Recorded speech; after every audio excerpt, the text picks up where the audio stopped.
कैसे हो प्यारे बच्चों, मैं हूं निखिल और आप देख रहे हैं श्री राम ऑनलाइन क्लासेस। तो प्यारे बच्चों, हमारा जो लास्ट एपिसोड था वो था factors affecting rate of reaction, अभिक्रिया की दर को प्रभावित करने वाले कारक। और उन कारकों में मैं 6 फैक्टर्स पे बात कर चुका था। मेरा लास्ट फैक्टर रह गया था, लास्ट कारक रह गया था कंसंट्रेशन ऑफ रिएक्टेंट, अभिकारकों की सांद्रता। इस फैक्टर को मैंने बीच में छोड़ा था और आज हम यहीं से अपना लेक्चर पिकअप कर रहे हैं। तो चलिए प्यारे बच्चों, आज हमारा टॉपिक है वो है 7वां जो हमारा फैक्टर है कंसंट्रेशन ऑफ रिएक्टेंट, अभिकारकों की सांद्रता। हिंदी मीडियम वाले अभिकारकों की सांद्रता। तो देखिएगा, अभिकारकों की सांद्रता पे हम बात करते हैं तो हमें ये मालूम पड़ता है कि जैसे जैसे अभिकारकों की सांद्रता बढ़ाते हैं वैसे वैसे अभिक्रिया की रेट ऑफ रिएक्शन, अभिक्रिया की दर है वो बढ़ जाती है। जैसे जैसे अभिकारकों की सांद्रता, रिएक्टेंट की कंसंट्रेशन जैसे जैसे बढ़ाते हो, अभिक्रिया की दर, रेट ऑफ रिएक्शन है वो बढ़ जाती है। इसका रीजन क्या है? रीजन ये है, 11th क्लास में हमने एक रूल पढ़ा था। वो रूल आपको याद हो, Gulberg and Wahge.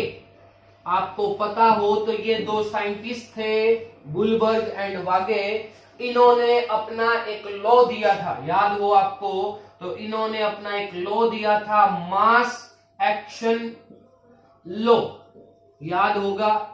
Hindi medium वाले इसको कहते हैं द्रव्यानुपाती क्रिया नियम। हिंदी मीडियम वाले इसको कहते हैं द्रव्यानुपाती क्रिया नियम।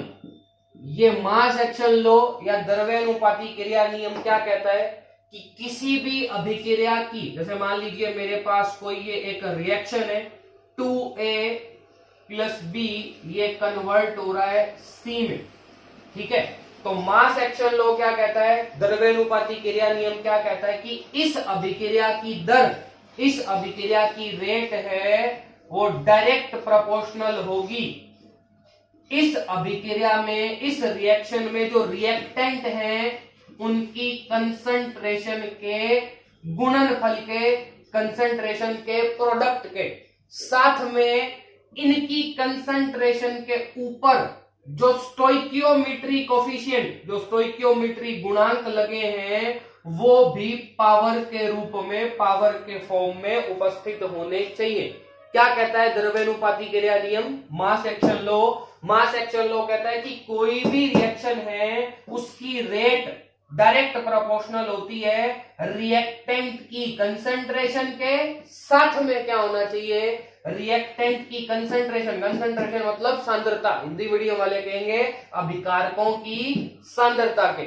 तो अभिकारकों की सांद्रता रिएक्टेंट की कंसंट्रेशन के डायरेक्ट प्रोपोर्शनल होती है।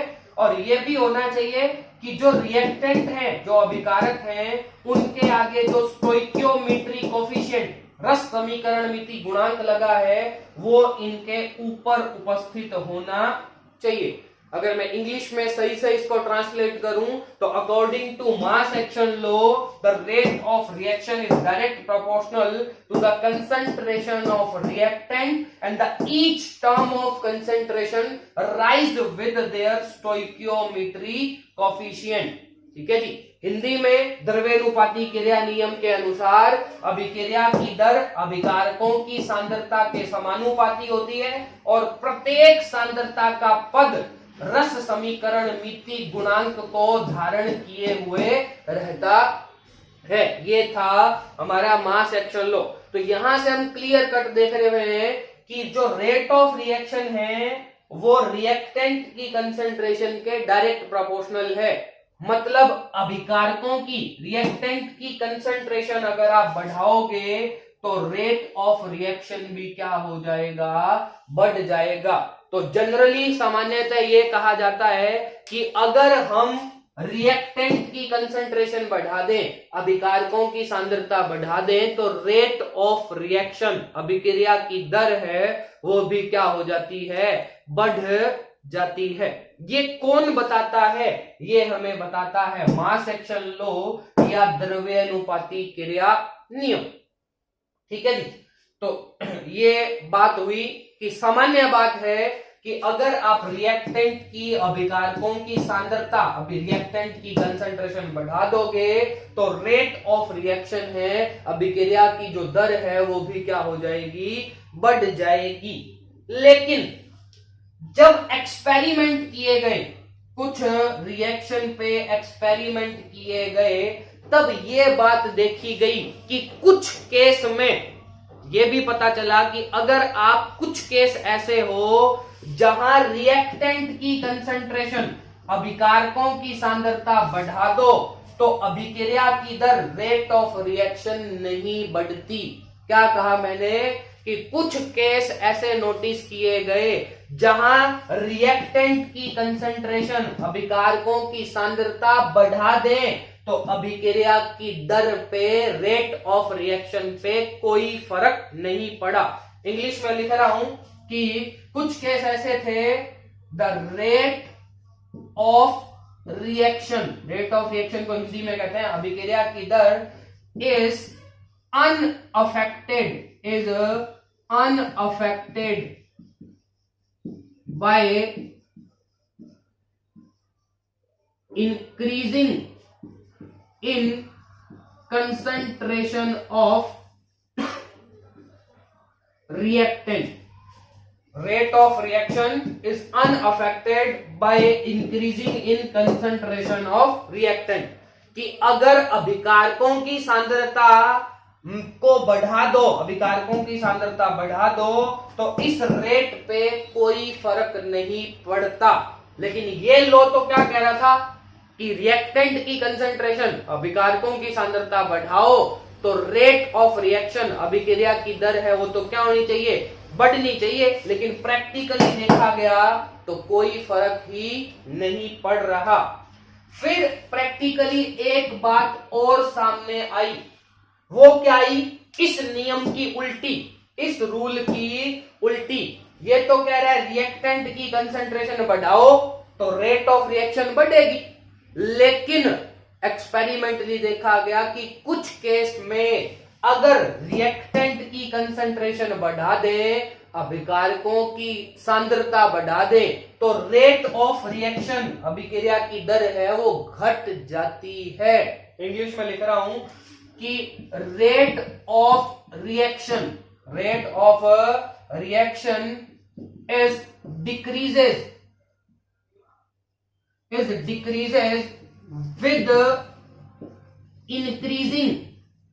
with increasing in concentration of reactant।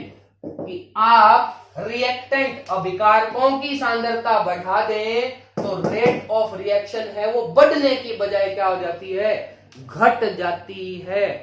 तो इन दो स्टेटमेंट को सुनने के बाद दिमाग खराब हो जाता है कि ये जो रूल था मास एक्शन लॉ, द्रव्यानुपाती क्रिया नियम, ये रूल फेल होता नजर आ रहा है। सामान्य हम कहते हैं, जनरली हम कहते हैं कि ये रूल लगता है, हम इसको पढ़ते भी हैं, लेकिन हर रिएक्शन पे ये रूल एप्लीकेबल नहीं है। कुछ केसेस में ये रूल फेल होता नजर आता है। इस परिस्थिति से, इस कंडीशन से सलटने के लिए हम एक नई टर्म की ओर बढ़ते हैं जो कि इस चैप्टर में बहुत ही इंपॉर्टेंट रोल प्ले करती है, और पूरा चैप्टर अब इसी नई टर्म के आज अगल बगल है वो घूमेगा। और इस नई टर्म को कहते हैं रेट लो। रेट लो, हिंदी में इसको कहते हैं वेग नियम। ये रेट लो हमें समझाएगा कि आखिर इस द्रव्यानुपाती क्रिया नियम ने क्या गलती कर दी, जिस गलती की सजा इसको भुगतनी पड़ी। और ये दोनों स्टेटमेंट, ये रेट लो, ये जो द्रव्यानुपाती क्रिया नियम है या मास एक्शन जो लो है, वो इन दोनों स्टेटमेंट को सेटिस्फाई नहीं कर पाया। तो तो हमारा अगला जो टॉपिक है रेट लॉ या वेग नियम, उसको पढ़ने का कारण मैंने आपको बता दिया है कि हम आगे क्यों बढ़ रहे हैं। ठीक है जी, तो हम आगे बढ़ रहे हैं और हमारे आगे बढ़ने पे हमारा जो इनिशियल स्टेप है, हमारा जो बढ़ने का टॉपिक है वो कौन है, रेट लॉ। तो चलिए अब हम बात करते हैं किस पे, रेट लॉ पे। तो चलिए देखते हैं रेट लॉ क्या है। चलिए तो अगला जो हमारा टॉपिक है वो है रेट लॉ, इसको हिंदी में कहते हैं वेग नियम। क्या है रेट लॉ देखिएगा, तो मैं मेरे पिछले जन्म की बात करता हूं, जन्म जन्मों से केमिस्ट्री पढ़ा रहा हूं, जन्म जन्मांतर का रिश्ता है मेरा केमिस्ट्री से, टूट ही नहीं रहा है ना। मैं उस जन्म की बात कर रहा हूं जिस जन्म में ये गुलबर्ग और वागे थे, है ना। मुझे रात को सपना आया था तो मैंने सोचा तुम्हें बता ही दूं, तुम्हें क्यों अछूता रखूं, है ना। जन्म याद आ गया तो बताने में क्या जाता है। तो पिछले जन्म की बात कर रहा हूं जब गुलबर्ग और वागे ने मास एक्शन लॉ दिया था इस इक्वेशन के लिए। क्या कह रहा था गुलबर्ग और वागे कि रेट ऑफ रिएक्शन है वो डायरेक्ट प्रोपोर्शनल होती है ए और बी की कंसंट्रेशन के, और इनके ऊपर लगे होते हैं स्टोइकियोमेट्री कोफिशिएंट, है ना। अब पुराने जमाने में गाने भी पॉपुलर थे, ये खबर छपवा दो अखबार में, है ना, पोस्टर लगवा दो बाजार में। ये उस समय की बात है। गुलबर्ग और वागे इतने पॉपुलर हो गए, अखबारों में आने लगा द्रव्यानुपाती क्रिया नियम, मास एक्शन लो, है ना। दीवारों पे बड़े बड़े पोस्टर पे छपने लगा मास एक्शन लो, हर जगह मास एक्शन लो। तो भाई अब मेरे दो चेले थे, मेरे चेले पढ़ाए हुए बढ़िया काम करते हैं, उनको ये बात पची नहीं भाई। ये बढ़िया, ये दो चेले हैं मेरे, ये रे बढ़िया, ठीक है, ये बढ़िया दो चेले, ब्लैक एंड व्हाइट चेले हैं। पुराने जमाने में ब्लैक एंड व्हाइट ही होते थे, ठीक है, रंगीन नहीं होते थे। रंगीन मिजाज आजकल होने लगा है, अब तो रंगीन पूरा मिजाज है चेलों का, पहले नहीं होता था। तो ब्लैक एंड व्हाइट चेलों को ये बात पची नहीं कि गुलबर्ग और वागे गोलियां दे रहे हैं, चेक कर ले। मेरे पास आए, गुरुजी प्रणाम, मैंने कह दिया तथास्तु। कहते गुरुजी आपका सहयोग चाहिए। मैंने कहा बोलो जी। कहते ये गुलबर्ग और वागे ने मार्केट में अत करा रखी है। मैंने कहा ऐसा क्या हुआ। कहते इन्होंने एक लॉ दिया है जिसको मास एक्शन लॉ कहते हैं, और ये लॉ ये ऐसा कुछ कह रहा है। मैंने कहा अच्छा। कहते हाँ जी। मैंने कहा फिर तुम क्या चाहते हो। कह गुरुजी हम इस लॉ को गलत साबित करना चाहते हैं, हम एक्सपेरिमेंट करना चाहते हैं कि भाई गुलबर्ग और वागे ने जो मार्केट में बातें फैला रखी हैं, जो किताबों में जो अखबारों में थ्योरी प्रेजेंट कर रखी है, वो थ्योरी सही है कि नहीं, उस पे हम एक्सपेरिमेंट तो कर लें। सही होगी तो बढ़िया है, शाबाशी देंगे, नहीं होगी गलत होगी तो दुनिया हमें शाबाशी देगी और आप भी हमें शाबाशी देना, आपका नाम रोशन हो जाएगा।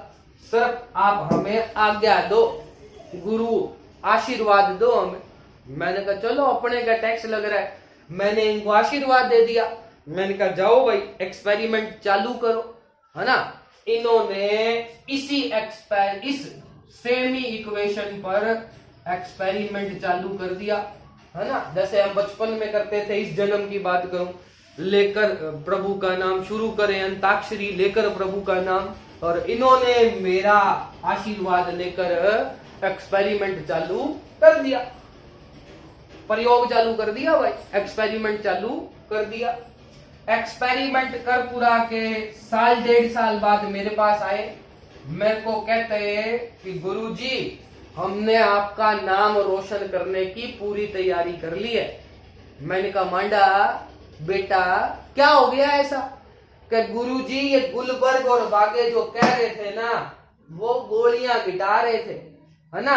हमने जब इस रिएक्शन के लिए रेट ऑफ रिएक्शन लिखा, इस रिएक्शन के लिए रेट लिखी, तो यहां जो पावर थी वो 2 नहीं आई और बी पे जो पावर थी वो 1 नहीं आई, जबकि गुलबर्ग और बागे तो कह रहे हैं यहां 2 आना चाहिए और यहां 1 आना चाहिए। लेकिन हम देख रहे हैं कि ये जो पावर आ रही है उनका इस स्टोइकियोमेट्री से तो कोई लेना देना ही नहीं है, वो तो पावर कुछ और ही आ रही थी। जब हमने प्रैक्टिकल किया तो वो पावर कुछ और ही आ रही थी। अभी हम आपको बताएंगे, नहीं थोड़ा समझाएंगे डिटेल में कि पावर कितनी आ रही थी, बता देंगे तो सस्पेंस ही खत्म हो जाएगा। मैंने कहा चलो कुछ तो करो, कहते हाँ गुरुजी कुछ कर देते हैं। मैंने कहा चलो करो, कहते सर इस पावर को P नाम दे दिया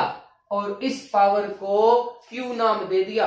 ये P और Q इस स्टोइकियोमेट्री के जैसा नहीं था, P 2 नहीं था और Q 1 नहीं था।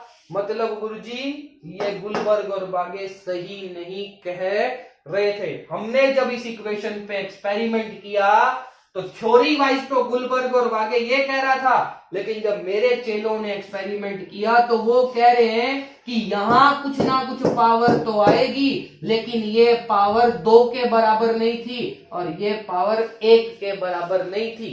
या कहूं कि जो कंसंट्रेशन, जो सांद्रता पर जो पावर आई वो इनके स्टोइकियोमेट्री कोफिशिएंट, रस समीकरण मिति गुणांक के बराबर नहीं थी। मतलब मेरे शिष्य इन गुलबर्ग और बागे की आंखों में धूल झोंक रहे थे।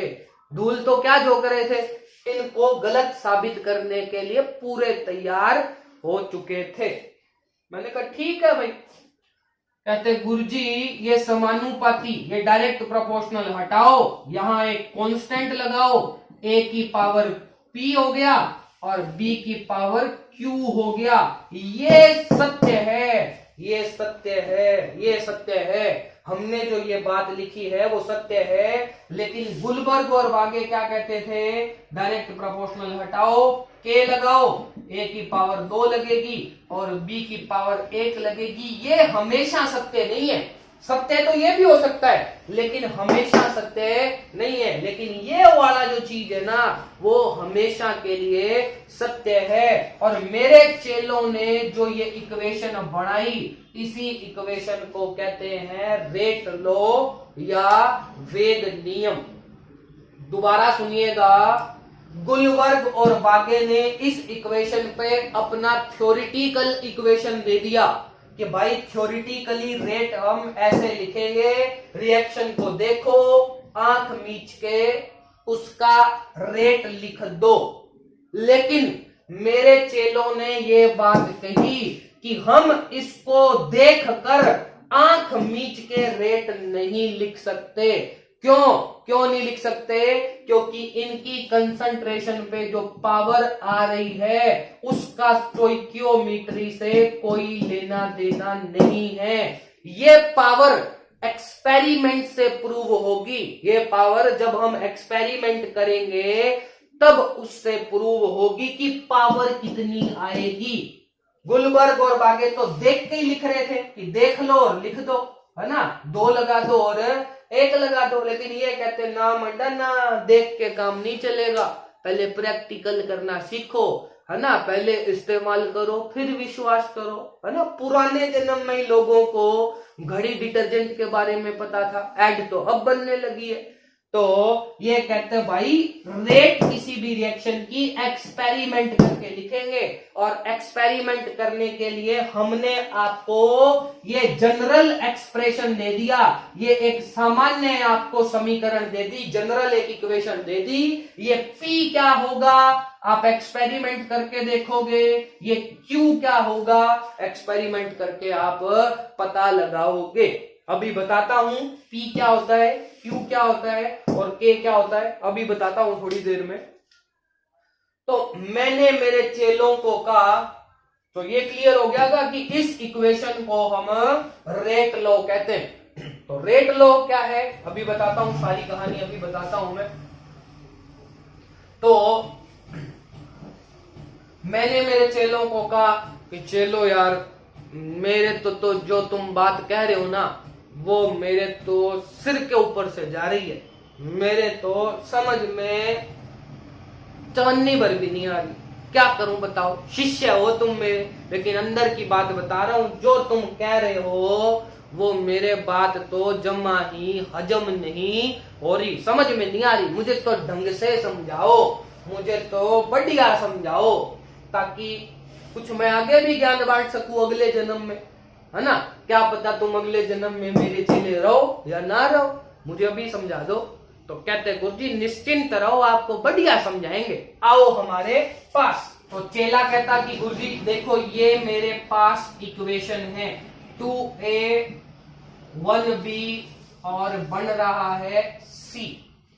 चेला कहता सर मैं एक्सपेरिमेंट कर रहा हूं और एक्सपेरिमेंट करने का तरीका आपको बता रहा हूं। मैंने कहा बता मांडा बता।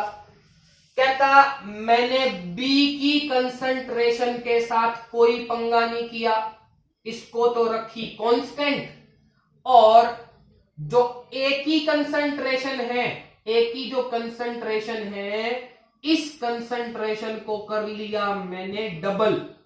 B को तो छेड़ा ही नहीं, B को तो रखा कांस्टेंट, और A की कंसंट्रेशन को कर लिया डबल, दुगना कर लिया। तो मैंने देखा अगर पहले रेट R थी तो अब रेट हो गई गुरुजी 2R। मैंने देखा कि पहले रेट R थी तो अब रेट हो गई 2R। मैंने आपको ये इक्वेशन दी थी बढ़िया, है ना। पहले लिखता हूं मैं इसके लिए, इस कंडीशन के लिए ये इक्वेशन लगाता हूं, तो R बराबर के A की कंसंट्रेशन P, A की कंसंट्रेशन की पावर P और B की कंसंट्रेशन की पावर Q, ये इक्वेशन हो गई 1। अब दूसरी कंडीशन पे आते हैं। दूसरी कंडीशन के लिए रेट लिखता हूं, तो रेट कितनी हो गई, R से कितनी हो गई 2R। कब हो गई, जब A की कंसंट्रेशन कितनी की मेरे चेले में 2A, इसकी पावर P, और B को तो छेड़ा ही नहीं, तो B तो B रहा है, इसकी पावर कर दी अगले ने Q। मुझे कहता है गुरुजी 1 नंबर इक्वेशन है ना, उसमें भाग दे लो 2 नंबर का। चलो सही नहीं है, कहता 2 नंबर है उसमें डिवाइड कर दो 1 नंबर का। मैंने कहा कोई नहीं मांडा, मान लेते हैं तेरी बात, तू जो कहेगा वो हमें करना ही पड़ेगा, मानेंगे मांडा। मैंने 2 नंबर इक्वेशन में 1 नंबर का कर दिया डिवाइड, कर रहा हूं भाई। 2 नंबर ये है नीचे वाली, 2A की पावर P और B की पावर Q। ऊपर वाली कौन है, A की पावर P और B की पावर Q।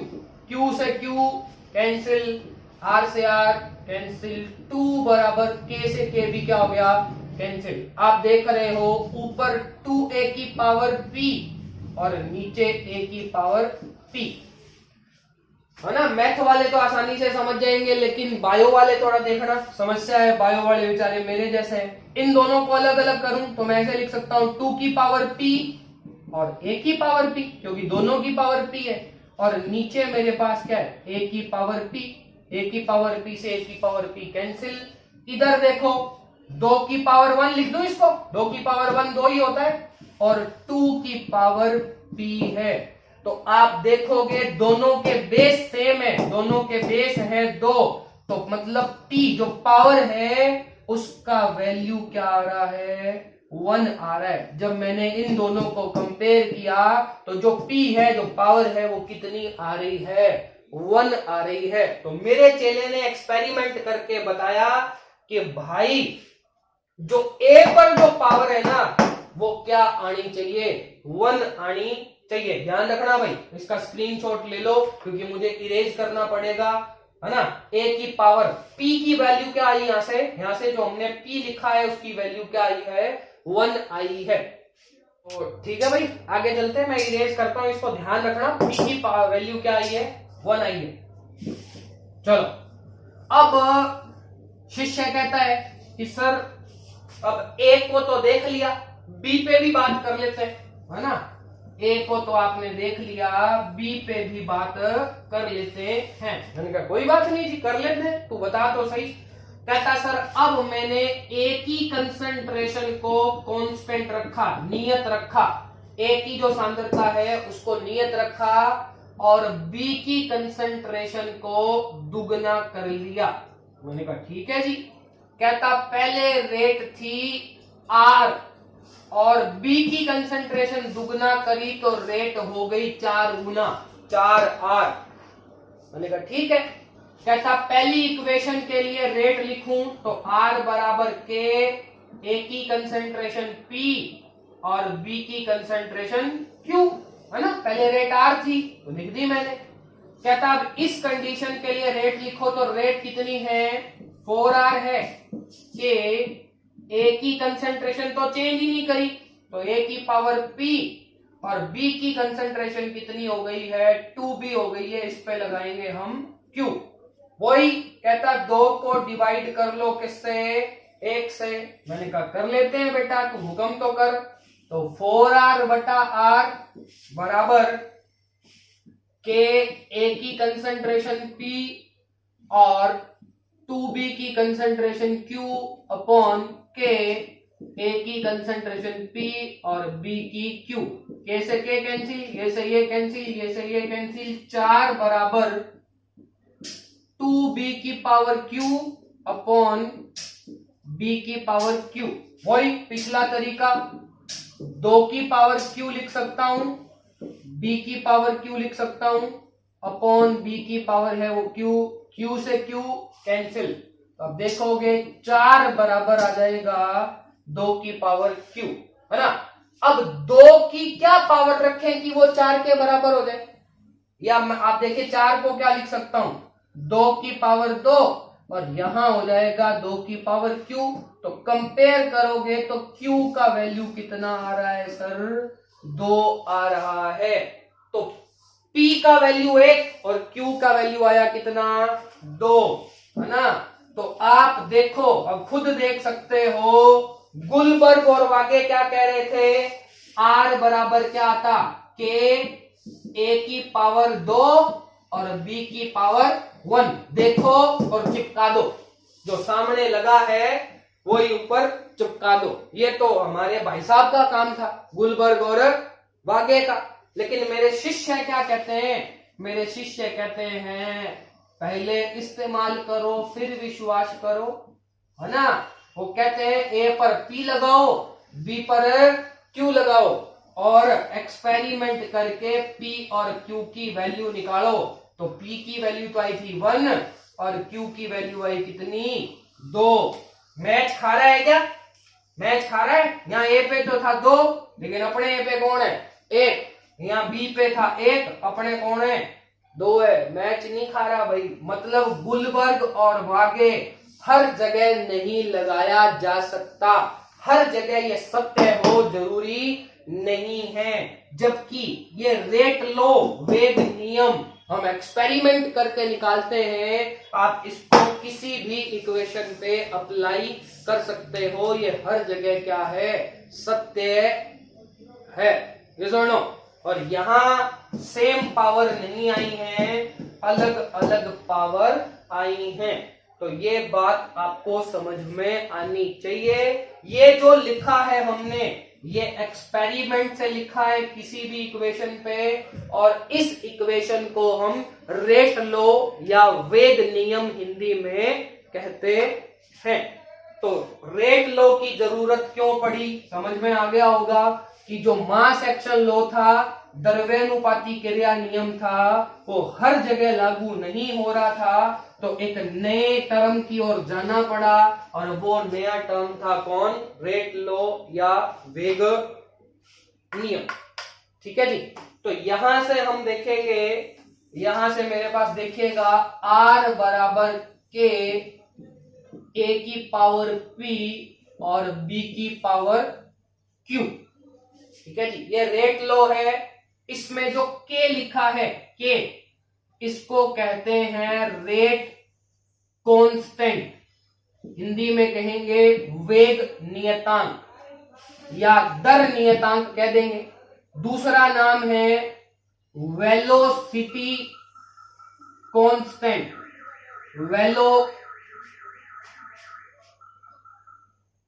दूसरा नाम लिखेंगे हम वेलोसिटी कांस्टेंट, वही दर नियतांक या वेग नियतांक।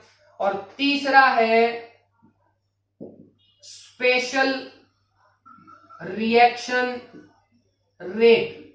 स्पेशल मतलब विशिष्ट, रिएक्शन मतलब अभिक्रिया, रेट मतलब दर, विशिष्ट अभिक्रिया दर।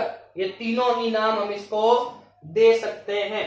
ज्यादातर यही याद रखेंगे, रेट कांस्टेंट, दर नियतांक। ए आपको पता ही है, ए की सांद्रता, बी आपको पता ही है, बी की सांद्रता, पी है वो है ऑर्डर